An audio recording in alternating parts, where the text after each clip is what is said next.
Hey Sir Maxim gang, I have seen so many talking animal movies. Maybe it's morbid curiosity, maybe it's psychological torture, I don't know what it is. I've seen this one. I've seen this one. I have seen this one too. Honestly, I encourage you to tally up all the talking animal movies you have seen in your life. It's probably a lot too. There are so many of these. But you don't watch as many talking animal movies as I have without making a few enemies. That's right, Robert Vince, you are enemy number one. He is the evil mastermind behind Air Bud and Air Buddies, and also a couple movies about a monkey playing hockey, which I haven't seen, but honestly, I will watch at some point. Hashtag Shady Apes. But it is not any of those movies I will be talking about today. There is a different brainchild that this evil mastermind has conjured up out of the depths of hell. That piece of art is Pup Star. Please clap.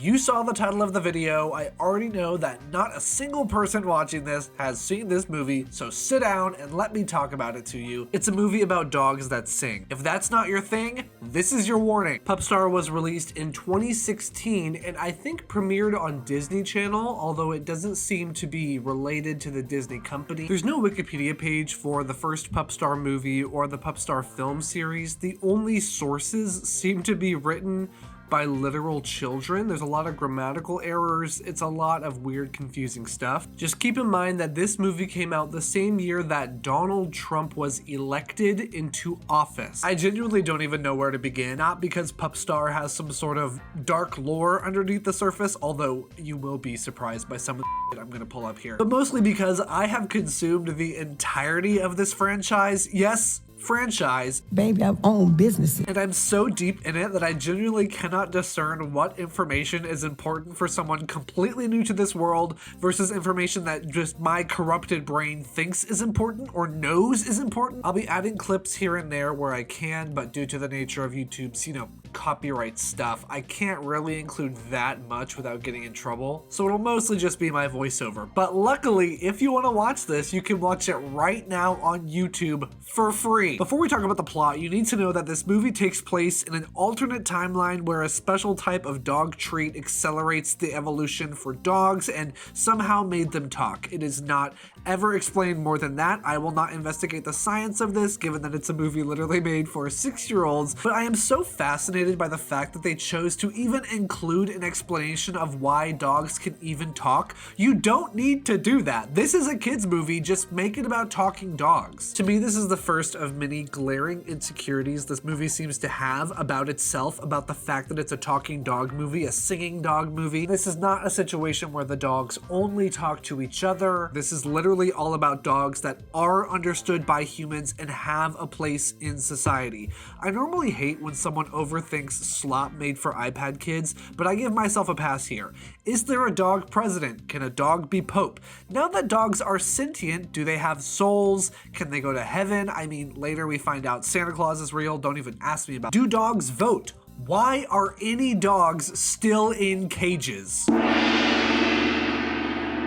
implications here are terrifying. In this universe, Pup Star is a singing competition that's basically American Idol, except you actually become famous from Pup Star. Like, genuinely, you become apparently a worldwide celebrity.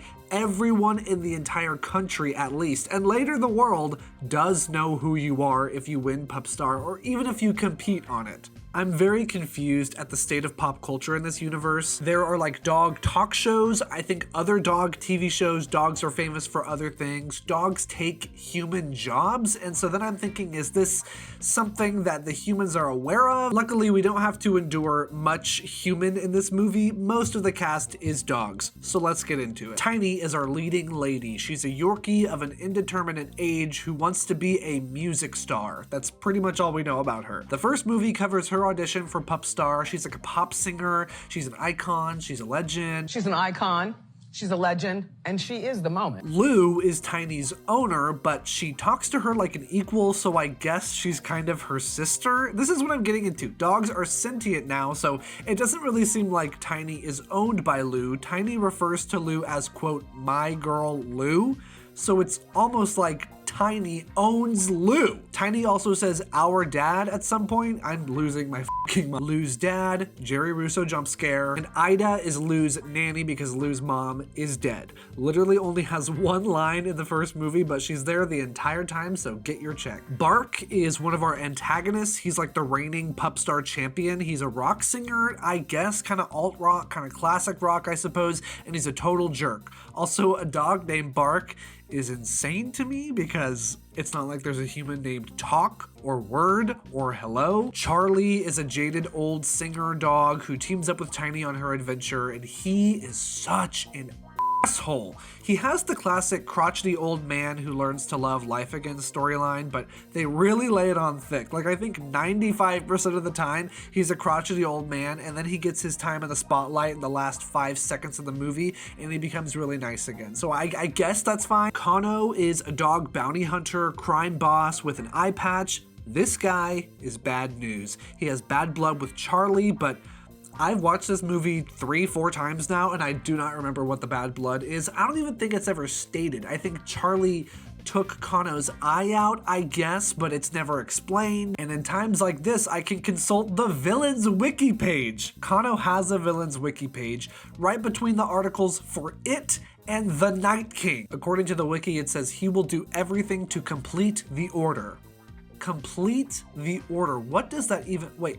Does that say personality? And lastly, we have Roland, the human henchman who does most of the actual dog napping. This actor gives the performance of a lifetime. Like, I hope he is somewhere collecting endless residuals from his Meisner level work here. Just kidding. He gives like Doodlebops levels acting just out of costume. He's very good at being gross and creepy, which I guess is good, but given that he's the one doing all the kidnapping of these young dogs who have the voices of children, it just does not feel appropriate. I would love it if he did an interview that was like, I actually went really method for this movie. I kidnapped like 40 dogs. As I said, I have seen every film in the Pup Star Quartet and I've noticed some patterns. Every movie is a musical, obviously, but they progressively get less musical with every movie. And the final one has like 4 songs and it's just a lot of plot, which makes it excruciatingly worse to watch. Each one of these movies, much like Air Bud, features a plot about dog napping, which in this case blows my mind. In a world where dogs are intelligent beings who can talk,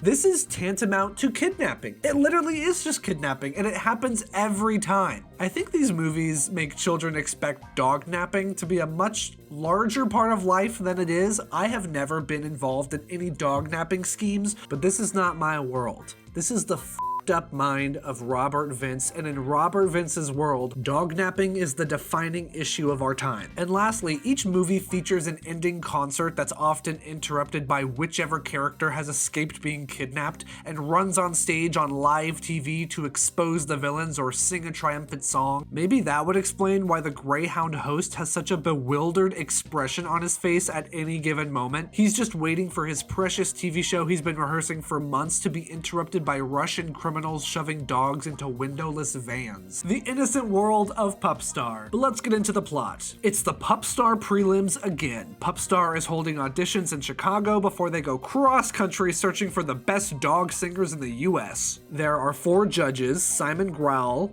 Dog Gnarly, already off to an inoffensive start, Blake Shelty, and Lady Pawpaw, voiced by Nikki Blonsky. Hey, it's Nikki Blonsky from the movie Hairspray. You can stop and avalanche. Remember the scene where I get hit in the face with a dodgeball? The energy in this auditorium is electric. You can tell by the way all the dogs are looking apathetically in several dozen directions. Bark is up first. He's defending his title. He has won 2 years in a row and he blows the crowd away. But offstage, it's clear he's a total arrogant jerk to his pug assistant. Then it's Tiny's turn. She's nervous. I mean, just look at the way her entire body is vibrating at all times. I don't know what's up with this dog actor, but she's either freezing cold or understandably nervous to be starring in an incredible movie. Everyone in the entire world is watching right now, including Charlie, who is locked up in a cage. And he's with this gay dog. What a disaster! We almost missed the whole show! Uh-huh.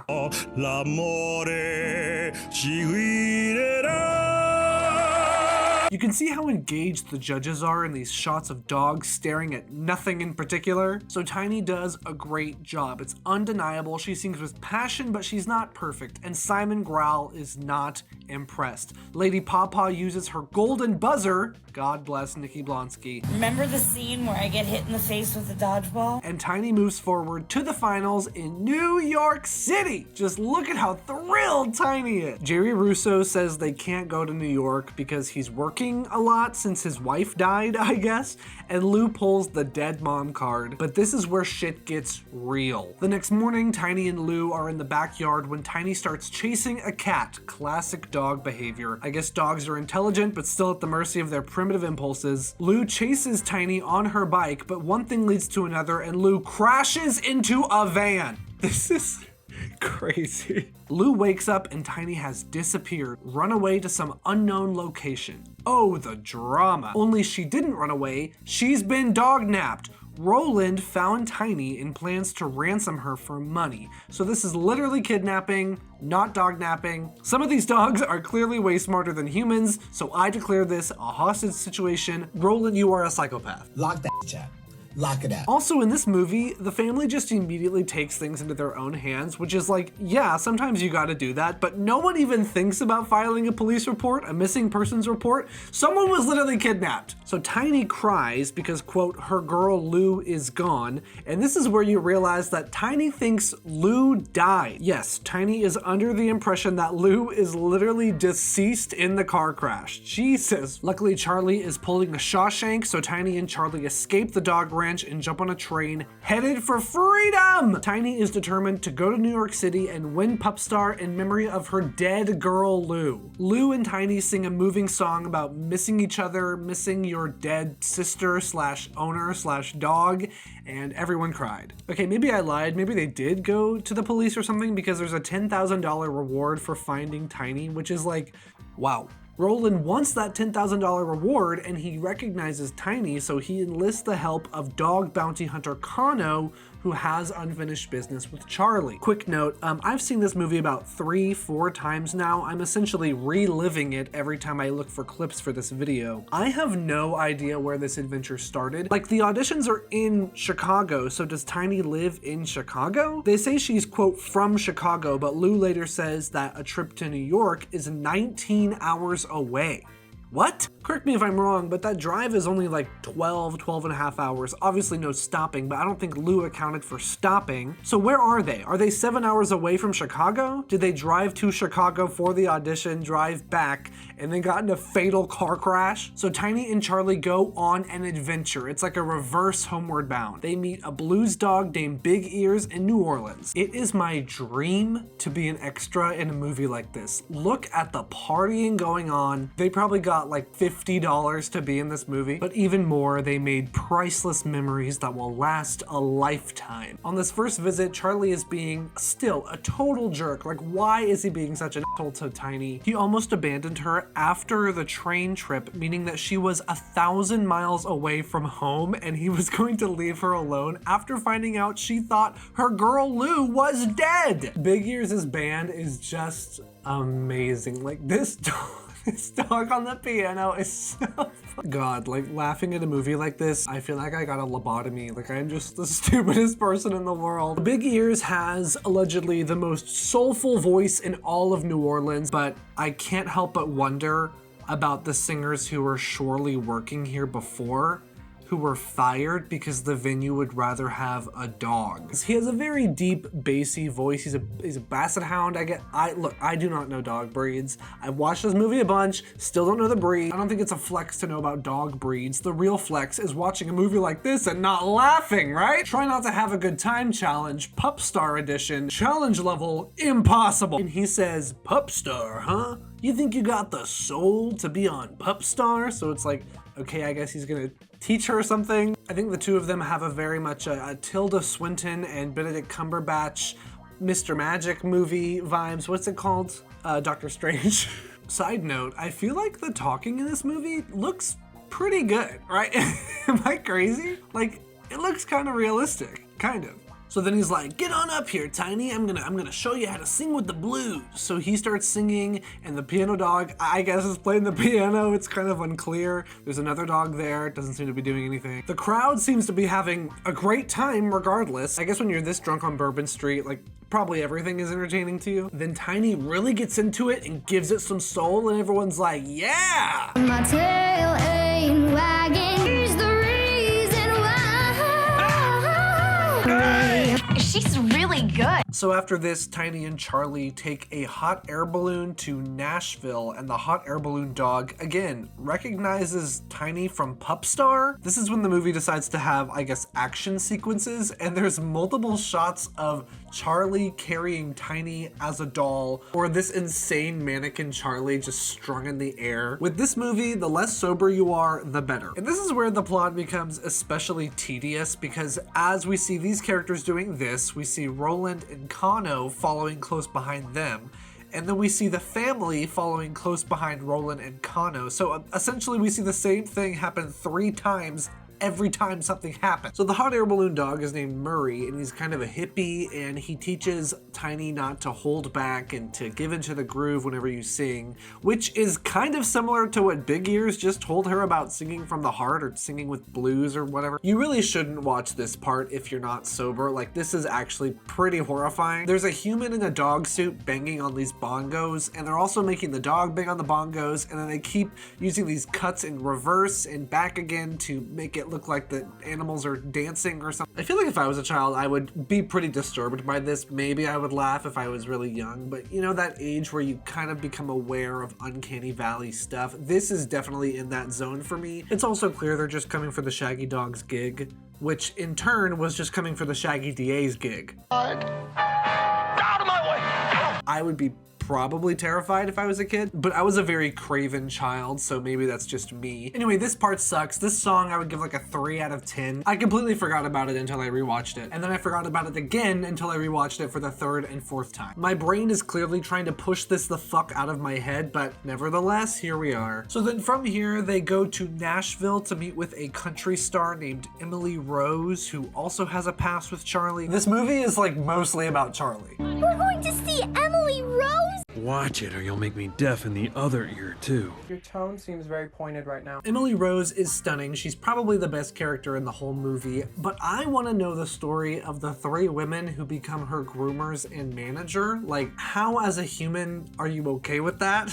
I mean, I guess honestly, like, the job doesn't last for a very long time. Emily Rose is probably like 13, probably gonna die soon, sorry. Tiny accidentally stumbles on stage in front of a crowd of people waiting for Emily Rose, and just by the way, this is not a real spotlight, is it? Not that it matters, I guess. This frame is perfect art to me. This is what everything on the planet has been leading up to. Also, again, with the dogs in the crowd, I see 5 dogs looking completely different directions. Whoever the pet organizer person was who had to try to get the attention of 40 different dogs at any given point, their life must be hell. But they've probably watched this movie fewer times than I have, and am going to in the future, probably.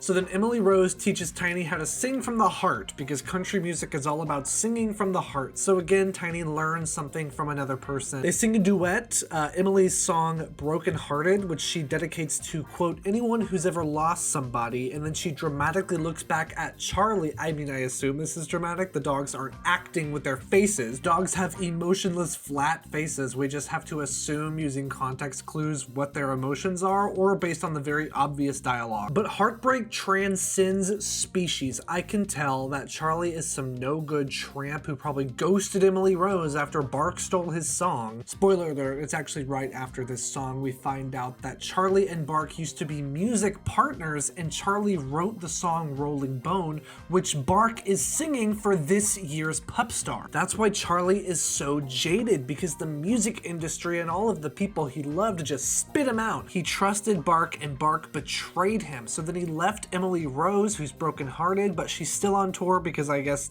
you know, her business comes first. I don't really understand like what happened after the fallout between Bark and Charlie. I don't think it matters. Bark is a bad guy. He's a liar and a cheat. The people love Emily and Tiny. Everyone cheers. Everyone jumps up and down and screams. I'm sure they paid hundreds of dollars for tickets to watch a dog sing, so good for them. Honestly though, this is the only song in the soundtrack that I would actually consider listening to if it came on the radio or something. It kind of sounds like a generic country song, and I guess this is the music I like now because of this movie, so great. I would also say that the songs Tiny sings for her audition and the song she sings at the end are both kind of good, but I love Trash and Garbage. Wait, I forgot earlier when I was talking about the Daisy Rose. The country dog has an illness that is never specified. I guess only has a couple years to live, and she doesn't want Charlie to spend the rest of his years focused on revenge on Bark. Emily Rose asks Tiny if she misses Lou, and Tiny says, I miss her every day, as if it hasn't been like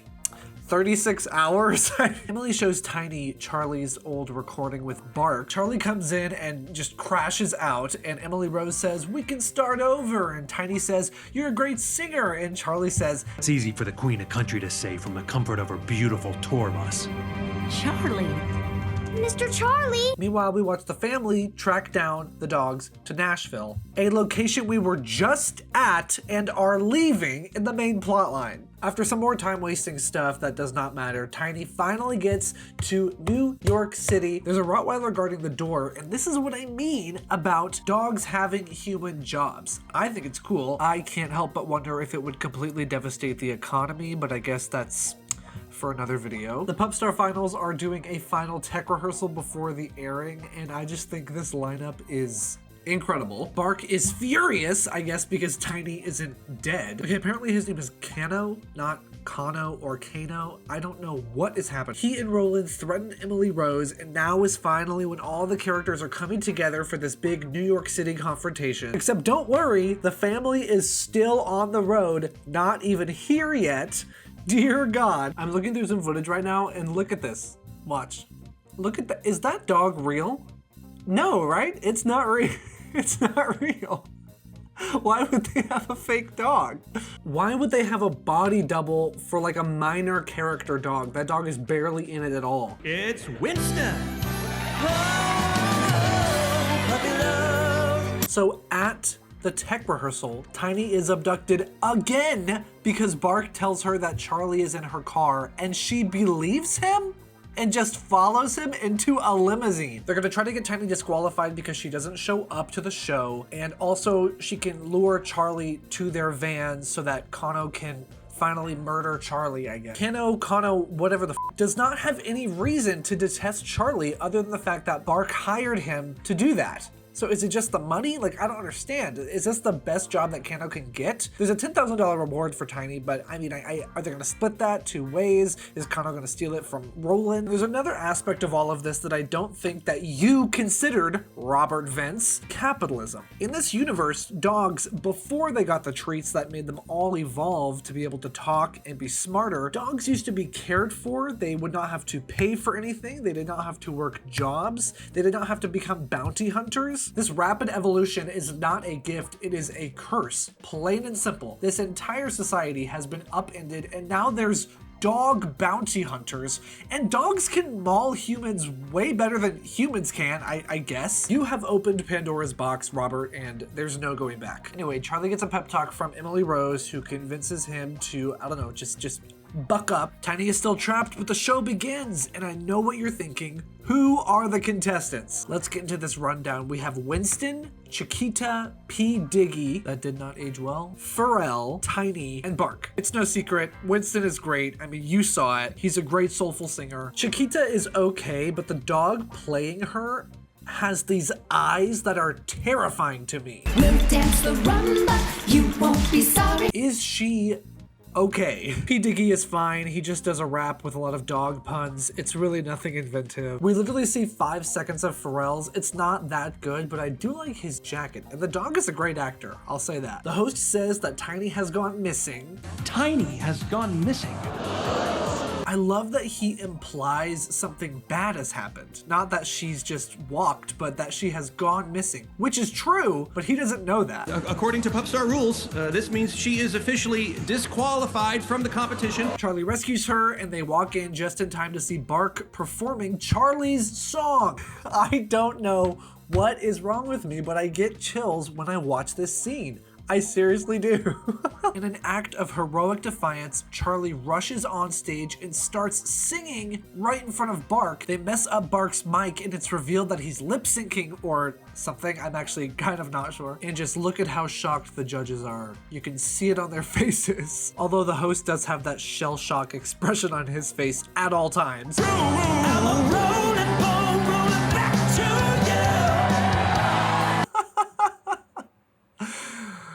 10 out of 10. Everyone is confused, so Charlie explains that it was his song that Bark stole, so the host comes out on stage, and then Tiny comes out on stage, and then Emily Rose comes out on stage, and then Bark's assistant comes out on stage, and then the security guards come out on stage. The stage is just full of dogs, so many dogs. Tiny explains that Bark had her literally kidnapped and put in a cage, and the audience, understandably, is shocked, and Simon Growl says, "Bit of a sticky wicket, Bark." And I think that's a delightfully twee comment in response to finding out that a child was kidnapped so she wouldn't win a singing competition. Which is exactly what happened here. Bark had Tiny kidnapped and wanted to have her destroyed so he would win Pup Star for the 3rd year in a row. Oh, and in case you were wondering, the family didn't see any of that.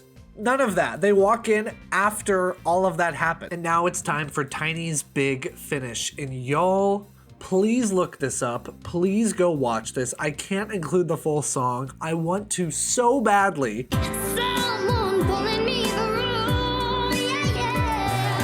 Big Ears taught her how to sing from the soul. Emily Rose taught her how to sing with heart. And the hot air balloon taught her how to let loose. Tiny and the family reunite, and it's not until right now that Tiny realizes that Lou is not dead. Tiny is declared the winner of Pup Star, and just look at this image. Am I supposed to believe that Tiny is excited? Am I supposed to believe that Winston is awake right now? Chiquita is out of her mind. P. Diggy is chilling. Pharrell's having a good time. But then Chiquita and Pharrell run away, and they keep that in the movie. I don't know why. Although Winston's reaction is really funny. Then Tiny sings a reprise of her first song that she auditioned with, and everybody joins in. Charlie, Emily Rose, the family, the production assistant, all the other contestants. This clip is kind of scary, but it's fine. Then we flash back to everyone we met in the story, also singing, also having a fun time. Yay, everything's happy, the end. So here are my honest thoughts without any hyperbole or exaggeration. This is the greatest movie I have ever seen. For what this is, which is a weird movie, it's everything you could want. The second one kind of keeps up this same energy and budget. The third one also a little bit. The fourth one, not at all. Honestly, it's a downward slope starting from like the second the credits roll on this movie. Other people like bad movies like The Room or bad horror movies, etc., etc. I love those too. There is room for those, but not enough people like these awful children's movies. They are so entertaining. I don't think movies like this get their time in the spotlight, and they really deserve it. Understandably, this is brain rot for children, but this is like 2016 brain rot. There's still some authenticity here. There's what seems to be good intentions, I think. I would much rather have my children watching this masterpiece of a series than any AI slop or Mr. Beast. And it's worth noting, Pup Star is not radicalizing anyone into the far right. Okay? In fact, it radicalized me to join the righteous army of holy comrades under our dear leader, Tiny. God, it would be my dream to interview Robert Vince and just ask him, what? I gotta say, there are some incredible things in the sequels. For example, A Dog Wedding, A Dog World Tour. There is a Chinese dog singing opera. Hello! And just in case you were worried there wouldn't be enough thrills, don't worry, there is a lot of dog napping in the sequels as well. But instead of letting me talk, let's consult the ancient text. So this is, of course, the Pup Star wiki. As you can see the banner up here. This webpage is so busy, so distracting, I can't even tell what's happening. So Tiny is from Pup Star. Love that Pup Star is all lowercase. Tiny is the pet dog of Lou and Mr. Steven. That's Jerry Russo, for those who are keeping up. And the wife of PUP. That is a rapping dog we meet in the sequel, who Tiny falls in love with and eventually marries and has children with. Legally binding marriage. That's a thing on this planet. The mother of Brody, Rosie, Charlie, and Cindy. The younger sister of Scrappy. That's Tiny's long-lost sister from Jersey who has like pink hair. They swap identities. Roland is there, Kano is there, there's abduction, it's a whole thing. And the winner of Pup Star. She is voiced by Caitlin Maher and is played by Tiny, Callista Jane, CJ, Myrna, Lila, Liana, Cassie, and Tabitha in Pup Star 1. Then Stella, Callista Jane, CJ, Clarity, Dinah, Maxine, and Heaven in Pup Star Better Together. Sandy L, Megan, Callista, CJ, Maxine, and Brianna in Pup Star World Tour. And Mavis, Selena, Liv, Taylor, Eliza, Lucky, Abigail, Polly, Darby, Emily, Elizabeth, Madison, and Kath, who are all Yorkies. I assume in the Christmas one, which is the fourth one. Jesus Christ. Okay, great news. I found some backstory seemingly written by someone who does not write very well. When Tiny and Scrappy were pups, they lived on the street with their mother. Their mother sang them a lullaby, da da da da. We don't know what happened to the mom, but there are 2 theories posited, okay? Tiny, Scrappy, and their mom were living on the streets, and Tiny runs away, leaving Scrappy to defend for herself, and her mom starts to chase after her to bring her back, but then something happens to their mom, wrong there, dash parentheses, like be hit by a car, since in Better Together, that's the second one. Scrappy almost gets hit by a taxi. I don't understand why. Are they implying that getting hit by a car runs in the family? That also happens in the first one. And then at some point, Tiny develops amnesia and loses her memory about her family, and doesn't want to face Scrappy to tell her our mom's dead. And while Tiny is wandering the streets, that when Mr. Stevens, that's Jerry Russo, find her and adopts her. And the second one, I can't even read that. Why don't we take a look at the IMDb reviews? Once was not BS, but is now BS. I am not going to lie when I say this, but after seeing the last 2 sequels after the first sequel and looking back at the original today, I felt as though my eyes were going to decay like a rotten apple.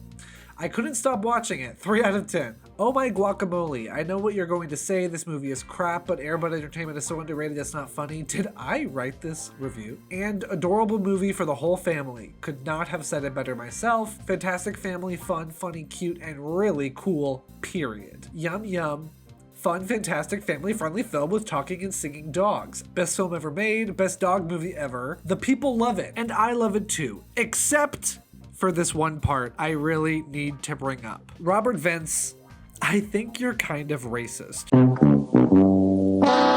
Now hear me out, I'm not accusing anyone of anything. I just think a lot of the humor here feels like way outdated, even for 2016. Why did that one dog have an Indian accent and only mention Ganesh and Vishnu in every line, and end up with the one side character who has a spiritual awakening? You don't have to flesh out every single character. Even if this dog did come from India, he can talk about other things. Just felt kind of weird to me. Kinda like Dog Gnarly. Am I overreacting? Am I too woke? This is just a little weird to me. I get that kids' movies are made with simplicity in mind. Most characters just need 1 or 2 characteristics for kids to understand what their thing is. Did it have to be a stereotype? I don't know. If I'm too woke, pin me to a cross. But I think every little joke like that kind of builds up over time, and if children are always watching movies with tiny jokes like that, I just think they might walk away from this movie with maybe the wrong idea. Just saying. Also, while we're at it, can we give Ida more than one line? She is with Lou at every moment. At least none of the dogs got hurt. I can excuse racism, but I draw the line at animal cruelty. You can excuse racism. So unfortunately, I can't stand by this movie series. Robert, you have put me in such an impossible position. Why would you take something so beautiful and ruin it? Anyway, life goes on. There are plenty more talking animal movies I haven't gone to yet. Do any of y'all out there suggest Marmaduke? If you have watched all the way to the end, you are just as brain rotted as I am. I love bad art. I'm always on the hunt for more awful, terrible, bad art to enjoy and love. My Instagram is Sir Maxim, and so is my letterboxd. If you want to keep up with me, you can do so there. Thank you so much. Puppy love, was it all just a dream?